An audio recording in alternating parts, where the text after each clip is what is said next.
The independent radio network, where we they call IRN. Been back to the past election, for that we all get level play gun. Now IRN nothing up, for make you know about your government. They give voice to youth man them, they give voice to woman them, all political party them, right across the country. You go na the east, IRN day, you go na the west, IRN day, you go na the north, IRN day, and you go na the south, IRN day. IRN say yes to tolerance, we all get we right. IRN say no to violence, no mix prophets neither blabber. So let we all join us together and let we make we sweet, sweet salon. Brother, sister, mama, papa, una. Suffer, let we make them suffer. Vote suffer, gonna oath suffer. It's not suffer election. Let we make them suffer, suffer. Suffer. Salon, salon, now we on. Make we no puedan forsake politics. Hoy they go vote Saful, gonna vote Saful. Hoy you win the Saful, hoy you lost the Saful. Long that we love us young. We for love them to the bone. Cause no place like home. Make we no allow politics for divide we. Hello followers and welcome to SL News Blog.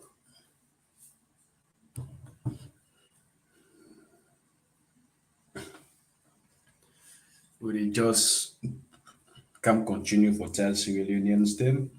Remind them for wake up tomorrow, Safu, go na police center, Safu, vote Safu. Then you can sit down back now, you go Safu. You use the internet, the browse for know which they go on, or you listen to radio station. If you need again, you can watch television because I am sure AYV and other television will be around to give you a pictorial evidence of what will be happening.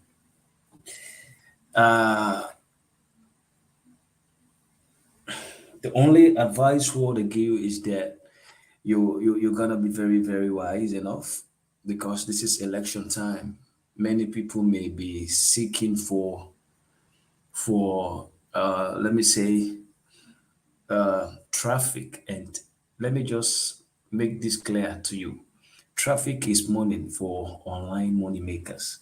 So people may create issues not existing because they know whenever you say something towards the coming election, people want to know, people want to listen, so may want to view, so they get the needed traffic. So the advice here is you have to be very careful the channel you follow for now. If not that, you will receive unnecessary anxiety, or you may simmer up unnecessarily. And I don't want to praise myself. I've always been within those who always spread authentic information, no matter how unfavorable some information may look. We still have to tell people what is going on. You know, we don't bend issue. Currently, I just listened WhatsApp video audio message. This person they talk say how go to ballot box them now what low. In fact, they don't almost vote for all thing. These are common issues you get for you get for the yegi from people. Yeah, these are some of the things that we get for the yegi, especially from the opposition, APC. APC, whether they're in governance and whether they're in opposition, there is absolutely no difference. Whether they're in governance, they give you fake news. Whether they're in opposition, they give you fake news. So if you say you are going to hold on information coming from the All People's Congress, you will get heart attack. Yeah, especially those who want eager continuity of the president. They don't see the good things the way they do. Because most when APC can carry them propaganda, that mean they can call. Hey, how true is it? How true is it? There is nothing truth about APC information. Everything about them is fake propaganda. Every news coming from that end should just be disregarded. When you hear a statement and someone says the information is from the APC, just disregard it. Trash it down because there is a greater likelihood to be false. They use, let me say, deceptive messages, fake messages to motivate their supporters. And if you are not supporting them, you just need to avoid their messages. This is the advice what they give to people. If not there, unnecessary questions, therefore they come up. Yeah? Unnecessary questions, therefore they come up.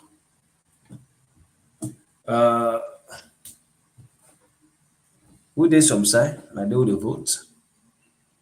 But the only message what they tell anybody so far, rest assured, President Bio they win this election first rounds.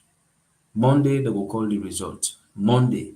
But Sunday we will know the percentage where President Bio lead with. Yeah. Relax, simmer down and just look at the things that what President Bio don't do. He has done a lot. He has done a lot. This is not in fact politics. People just want to be grateful to him, and they want to do that by following what the constitution says, that we should go into election. But left to many civilians if we don't just say continue, because I know they don't deliver on plenty of promises. They even add the group bonus. By the way, let me still continue for the look at the good things that we don't do. This could be a reminder, even if you want to change because you've received a deceptive message. Then again, the rumor making around social media that gas price to be increased to 30 leons. Now, fake news, it is a deliberate ploy by the APC to discourage you or to distract your ambition. It is deliberate. There's a safe king sometimes create fake news, then they sit down back the believer. Anyways, let's listen to this, listen keenly and decide, yeah?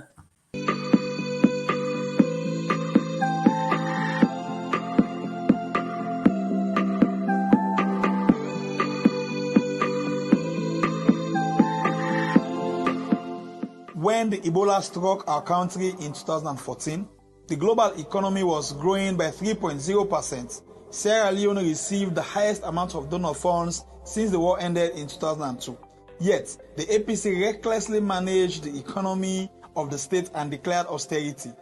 President Bio took over a country that was unstable and under very difficult circumstances. Yet, he achieved so much. President Bio has done exceptionally well in the areas of education, healthcare, economy, energy, infrastructure, food security, youth empowerment, and more. President Bio believes the human resource capital is the most precious gift we have as a nation. He increased education budget from under 15% to 22%. He constructed 1,000 new classrooms. He supplied more than 10 million new books to learners across the country. He distributed 50 brand new buses for transporting students, made school feeding program available to over 600,000 pupils, provided free education for all girls studying science, technology, engineering, and math disciplines, so we can have more female engineers, doctors, scientists, and innovators. Sierra Leone now has the highest rate of girls completing primary education in West Africa. Health is also a very important aspect of President Bio's human capital development. President Bio increased our health budget from 6% in 2018 to 11.6% in 2021. Launched the Hospital on Wheels that has treated over 30,000 patients in 12 districts. Because of the efficient health policies adopted by this government, our health system has seen a massive improvement. Our life expectancy has increased from 53 in 2018 to 61 in 2022. The maternal mortality rate in Sierra Leone has reduced by 60%. Development in every country is being accelerated by reliable and sustainable energy supply, and President Bio understands the assignments very well. This government has increased access to electricity from 13% to 38% in just 5 years. This government has installed electricity supply in over 100 new communities. President Bio has constructed more roads and bridges in 5 years than any other president in our nation's history. President Bio constructed the ultra-modern Freetown International Airport and other numerous key infrastructures nationwide. President Bio repealed the seditious criminal libel law, removed the draconian death penalty, passed the Gender Equality and Women's Empowerment Bill that gives women 30% representation in elected and appointed positions. And President Bio also empowered his wife, Her Excellency Dr. Fatima Bio, to introduce a draft resolution that placed November 18 as World Day for the prevention of and healing from child exploitation, abuse, and violence at the UN General Assembly. According to the MCC report, Sierra Leone scores a staggering 92% in both political rights and civil liberties, and 90% in freedom of information. Because of the confidence and trust the international community has on President Bio, remember in 2018, before the elections were held under the APC government, IMF suspended the economic credit facility arrangements. Now, under President Bio, only 2 weeks to elections, the IMF has extended the economic credit facility and approved $20.7 million United States dollars for Sierra Leone. Every well-meaning Sierra Leonean should be proud of President Bio by voting him for another 5 years to continue consolidating the gains and accelerating socio-economic transformation with the big 5 game changers: feed salon, human capital development, youth employment, revamping the public service, architecture, technology, and agriculture. For better Sierra Leone, vote President Bio. 5 more years.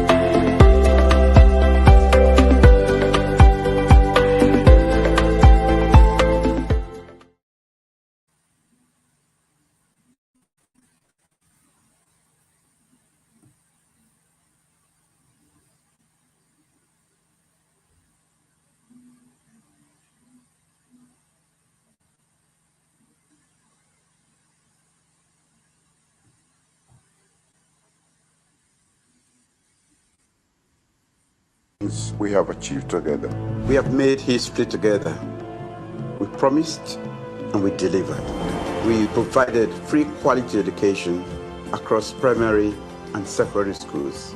We increased our teachers' salary by 45%. We became the World Health Organization's biggest success story by reducing maternal mortality by 60%. A vote for SLPP is a win for our children, our mothers, and our nation. Vote SLPP.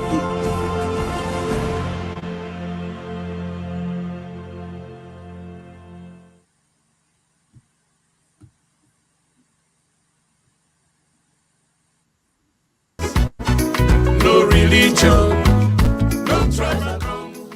Election not affect. That let me say, you vote Safo instead of Safo. You vote neither your voice and I will speak on your behalf. Make no politician no use you for fixed ambition. Make we know this. No politician ambition not big enough for what you like or what will make you get clabber which you never. When election time reach, vote Safo instead of Safo.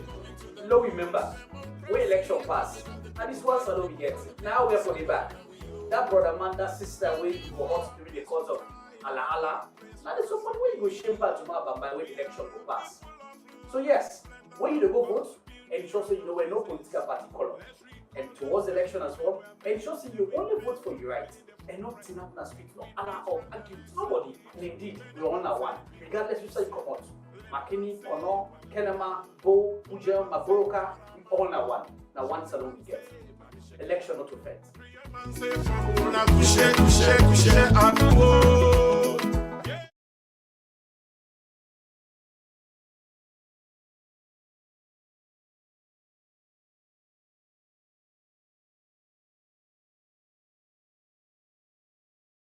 For the polling staff, the presiding officer, to take photo of the result reconciliation form, which will be signed or her in the presence of political parties, and they even have provision for them to also sign.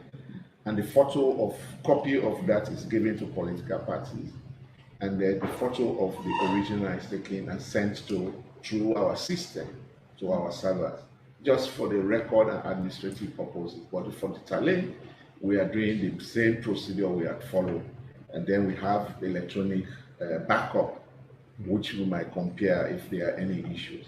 So these are the key issues which we have been, All People's Congress have been raising, which we have discussed severally before even their demand for us to resign if we don't address these concerns.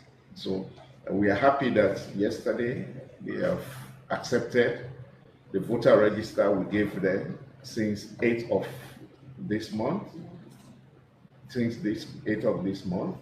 containing the names and photos of all registered stations and centers, other than what they recently requested for us to provide the biometric details, all personal information, which we had refused to provide it because of obvious reasons, including protection of personal data and including misuse of this data to create problems on the polling day.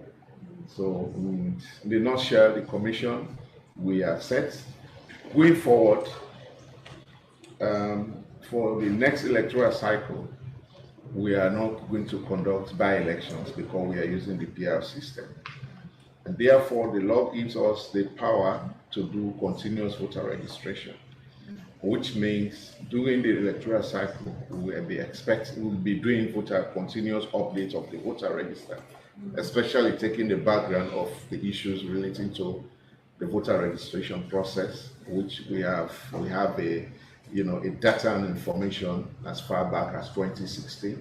We need to update those records with new photos of qualified reunions. So this is going to be part of our engagement with donor partners. I was just discussing with my sister here in Liberia that we can jointly even pool our resources to be doing continual voter registration updates instead of waiting for every 4 or 5 years for us to do voter registration. So we can come together, pool our human resources, put logistics together, logistics for even printing of ballots in this Mano River Union, which will make it easier as long as we have a secure and transparent environment for us to bring this. Because some countries, we have seen some countries like Rwanda, they have a printer that prints their ID cards, ballot papers. For this election, previously our register used to be printed outside, but for this election, we printed our register in our offices. So if we have done that, it's a very good starting point to start looking forward. And then we hope tomorrow will be peaceful, and when we announce the results, it will be accepted, and everybody will jubilate SAFU, as we say, SAFU elections. Yeah. If you have further questions, you can ask them and then clarify. Thank you. Thank you so much. Really appreciate you taking the time to speak with us. I know it must be busy. The election, but we really appreciate it. I had a question on the PR system. Do you feel that most citizens will know what to expect when they come to vote, right? Because they'll be looking at different, we've seen your videos you've put out, but do you feel that enough has been done on the civic education part that folks are really prepared? Or do you think there could be confusion when folks come and collect their ballot papers and they go, wait a minute, which one am I voting? Like, do you think, because I saw you're color coded as well, but I'm just curious your thoughts on that. I mean, obviously, you're doing the best that you absolutely can within the time frame you had to educate, but just curious if that's also, if moving forward with that staying, will there be more effort also to continue that?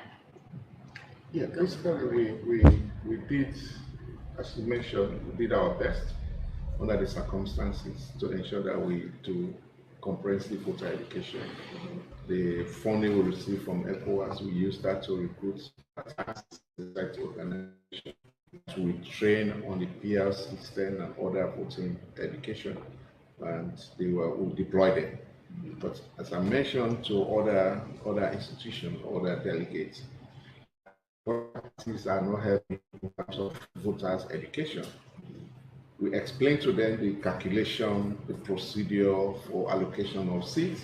We're expecting that they will use that to also educate their bases or their supporters.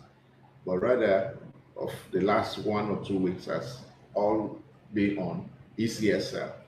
So the messaging that was supposed to have been done to the voters, you know, in terms of the political parties, has always been based on getting people to vote for them, which are explaining how are you going to vote for me, and if you vote for me, what percentage of the votes that will be represented, the number of representation in parliament or at the council. However, given our history, political history, Sierra Leone, it's difficult for third party to prevail. Many have come 1 year, they will be very vibrant. By the time we get into the end of the electoral cycle, they are no longer existing. So people have used to these two traditional parties, either the red sun or the green palm tree. So they are not normally looking out for the faces, but they are just looking for the symbols. So they look for these symbols and then cast their votes wherever they want to vote. So I think that's the positive side of it in terms of their voting, because they are not looking for majority of Sierra Leoneans, especially in the provinces. They only look for these two symbols and they cast their votes. So that's the issue. But we think going forward, without being apprehensive of the institution, they can also be very much used for political parties. They can add value to the voter education. What we've done, what we could, and we have explained the procedure of allocation of seats to political parties who are much more interested in the allocation of seats based on their they receive. But it will continue on the polling day tomorrow on polling day, when the voters arrive, we have 2 sets of ballots. The first presidential and parliamentary. They will tell you this is for presidential, this is for parliamentary. When you cast, you go and receive another set of ballots for the council chair and the councillors. So that makes it easier. Yeah.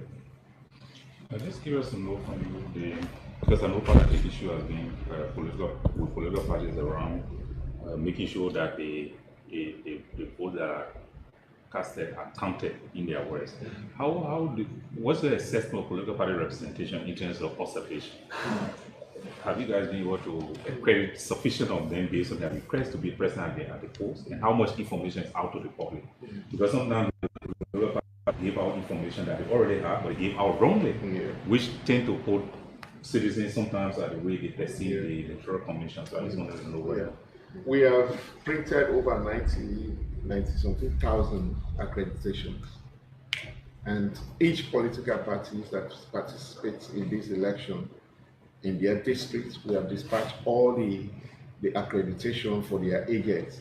Each station is required, a party is required to send 2 representatives, 1 at a time. Not the 2 of them will be present. One will be there, and then if he or she gets tired, then it will be replaced by the other. So each political party has been accredited 2 accreditation per station. In addition, I've just approved for their executive to be given at the 10 per district, so that they will move around if they have to supply food or whatever to their accredited agents to also be giving to services to them. So we have accredited, and as you rightly mentioned, politicians are now used to that.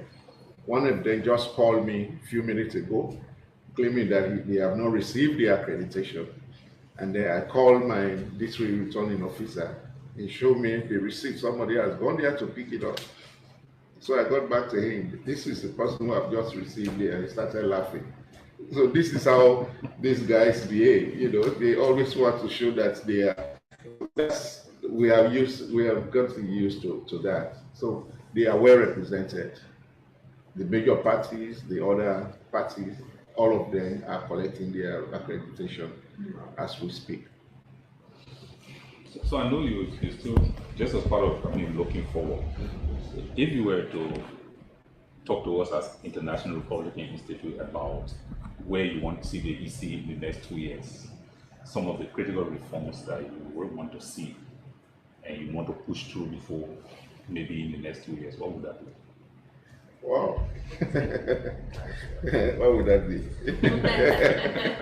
I just want to survive the next few days. If we survive the next few days and we learn the lessons. This is the struggle. We learn the lessons from what we've learned over the past few years. We want to move into developing a stronger base of the voter register, because that's crucial. There has been a plan for us to link to the National Civil Registration Authority, because the law says they can provide data to us. But that has created some level of inconvenience for the ECSR, because, for instance, one of the evidence the All People's Congress presented that we have a voter register with photos of minors, but forgetting to point out that these photos were taken 5-6 years ago. At the time, these kids were minor in terms of voting age, but by these elections, they are of voting age. But because the NCRA did not update the photos to the current photo of these voters, we have seen the old photo given to us when we were doing the voter registration verification. So for us, that's going to be our project going forward. But we now have the law to do continuous voter registration. And in that process, we can use the opportunity to update photos, to update other details. So we'll not wait until 5 years before we go back to start looking for. Actually, and there is a starting point in terms of the system we developed was developed by Laxing in the Australia company, and then we have some number of laptops. And so that's why we're saying the two countries can come together to see if we can have a structure in place, either to have our own printing, have our own system that we can do the voter registration. And there's so many lessons we will share after the elections that we don't need to wait. We'll give ourselves 6 months. By next year, we'll start implementation of the reform that is required. Thank you. Anything you want to add? So I think we're hopeful that tomorrow will be, by and large, peaceful. But in the event there are pockets, let's say, of some frustrations and unrest, what has the EC done in planning for that? Are your commissioners coordinating with local authorities to help manage and mitigate that, or what is the plan around that? I mean, we hope nothing comes to that sort, but curious. Yeah, we work closely with the security sector. I also attend the security sector committee meetings. So there they have put in place their plan. They have also done, before 6 months ago, they have done risk assessment, security threat assessment, and the deployment. They have been very much, supportive in terms of our deployment. We're going to have security at polling stations, not closer to the polling centers, but within the vicinity. And they will be having mobile team if there are any issues. And we hope there will be no problem.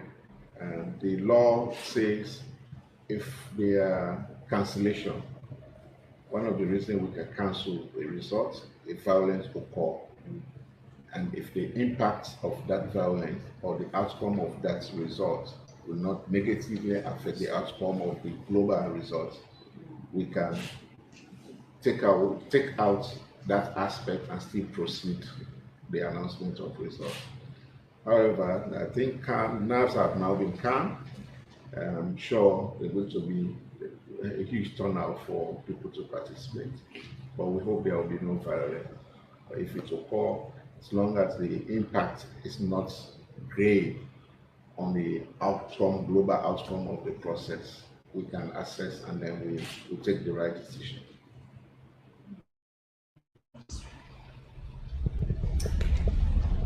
Yeah, just a couple of questions, and then first one, also thank you for letting us borrow your colleague in Nigeria for the NGI or IOM. And I think one of the benefits of experiences like that is the lessons learned and the sharing of experiences between, particularly in West Africa.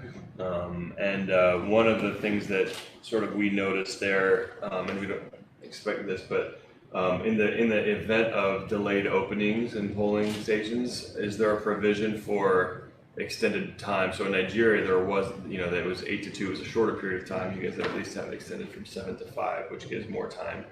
But is there provision for any situation where there's a disruption in the start, the opening of the polling units, to be able to allow people the time to be able to cast their vote? And then the second question was on transportation. You mentioned that the physical ballots themselves will be transported physically.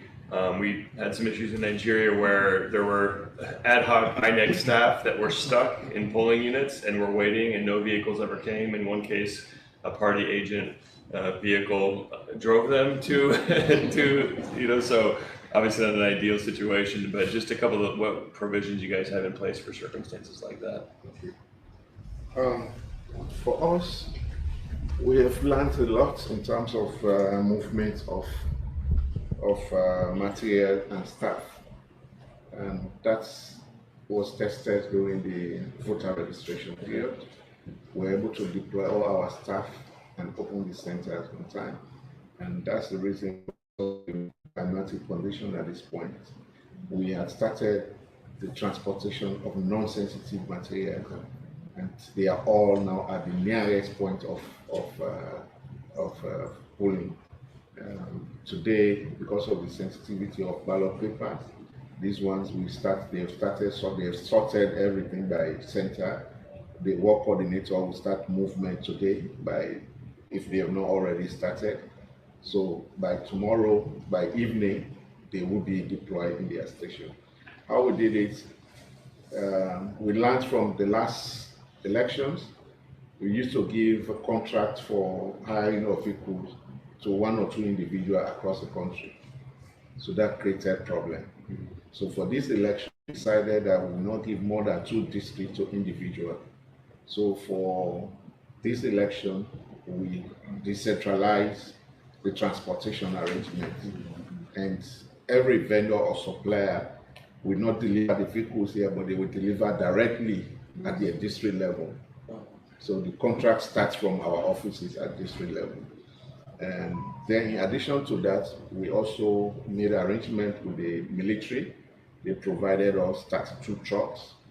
And then in addition, we also added another private truck to help in the transportation of materials and staff. And there are a lot of other areas, riverine areas, which also affect the movement. In addition, we've also provided funding for hiring of the local boats. There's also certain areas that are not motorable, but you can use the motorbike. We've also provided funding for that, for our staff to be able to move with materials.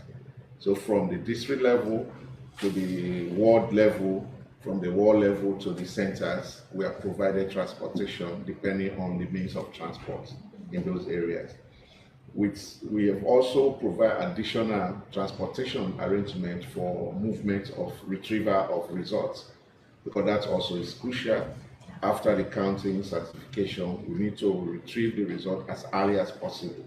So we provided additional transportation, a standby motorbike for hard to reach area that will be accompanying the material. So That's the arrangement we have put in place, and that's why we are confident that majority of the centers will be open on time tomorrow. If we still have people that have not voted, like what happened in Nigeria, that's why we say as long as you are in the queue, we will allow you to vote.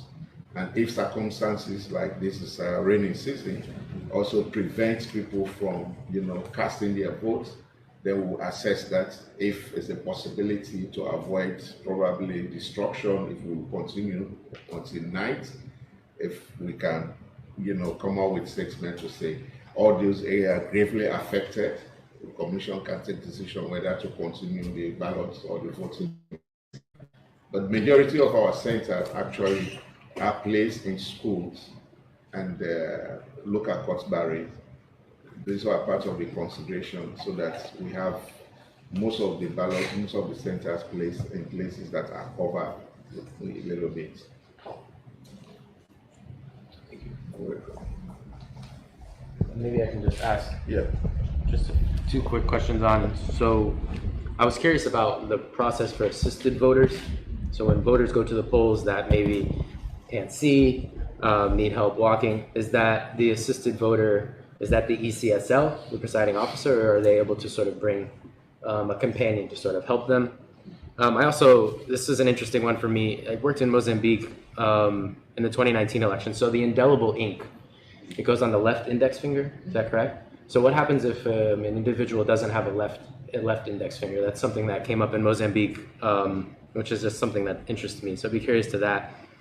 And then I just had a question about, so with the runoff as a potential reality, what is sort of the ECSL's sort of preparations? I'm not familiar with, what's the timeline for the runoff? And are you, prepared to sort of try to remobilize voters to go out a second time during a runoff? So, thank you. All right. Yeah, we have printed tactile ballots for assisted, those that we need to, the blind or disabled. And our staff have been trained. We've also trained even the disabled people in their rights and how to go about. When we're doing this, we have special training with Department of Inclusion who is leading in that regard. So we have provided enough training. Some of them are even part of our voter education approach, where they train and support their members on how to use the tactile ballots. So the tactile ballots, we've identified where required, where we have these people, and we will also develop, provide funding from the UNDP, pranks, RAMs at some centers, which will assist those who cannot, effectively move, so that they will be assisted. And most importantly, our staff, we've trained them to be observant and respectful to the aged, and to give them preference, the aged, disabled, once they get to the station. So part of the responsibilities of the queue controllers we have at the center is not only to direct the abled, but also to direct and assist the disabled. And we hope the trainings and all the learnings we've embedded on them, they will be able to practice, because observers will be there to see whether, as they say, the best preparation normally will not survive the first shots at the war front. So, but we hope it will go well. The other issue is the indelible ink. We got support from the India, our counterparts in India. They provided us the indelible ink. We tested that, and it lasts for more than 2 days, even 3 days. So we have a procedure for those with such situation, and the alternative available means will be applied. If you don't have your left finger, you can use the right finger. Yeah, so that's the thing. We are flexible in this respect. Runoff is part of our law. You either get 55% or you go into the runoff with the 2 best candidates. So we have made provision in terms of financial budgets The law is 2 weeks after the announcement of the first round. So 2 weeks after any time I announce the results, we should be going to the polls. And therefore, the logistical budget the funding is available from the government. So it will be just a matter of the recruitment and redeployment of staff, printing of ballot papers. It's part of the contingency budget arrangement with the supplier of the ballots. We're not going to do fresh bidding procedure. The same vendor will provide the service if we require that. And they can do that within that time frame? Yes. Yeah. Because they already now have the templates, the candidates, the parties, so it's just about a matter of taking the 2 best candidates and produce the ballot. We printed these ballots for this election in South Africa, and then the printing was done less than 24 hours. The ballots flew from South Africa to here, and I'm sure they can print it within a week. So we'll be able to do that. Well, I think we've achieved what we came to listen to you for. Thank you. Thanks for your time. Thank you. We are always available as part of your